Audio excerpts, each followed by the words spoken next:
At 6 o'clock tonight, we told you about the small town of Woodsboro and the mayor's plan to change the zoning rules there. The idea is to help that city grow and to keep businesses on the main street and not in residential areas. But not everyone is in favor of the plan. Tonight, Woodsboro residents got a chance to have their say, and our Taylor Alanis was there for us. Taylor?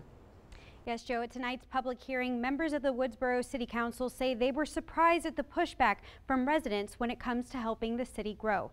The plan was originally drafted in 2014 and calls for the center of town to be designated as a business district. Mayor Kate Roach says it is designed to attract more businesses and visitors so the city can take the burden off the taxpayers and get a tax base going. But some residents at tonight's meeting say they aren't so sure.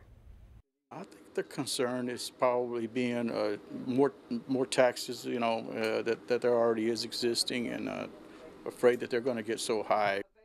Other residents say because quite a bit of the buildings downtown in Woodsboro are dilapidated, businesses aren't interested in planting roots there. But Mayor Roach says the county is working with the company to recruit companies to the area, including Woodsboro. Most of the residents I spoke to outside the meeting say they are interested in helping the city grow, but they have a lot more questions and want more details about the plan. And it may be years before the rezoning plan is put into place. Mayor Roach says it also may not affect the people now, but it's important to improve the city for future generations to come. And the city will hold another public hearing about the rezoning plan next Tuesday at 6:30. Joe? Taylor, thank you. Elsewhere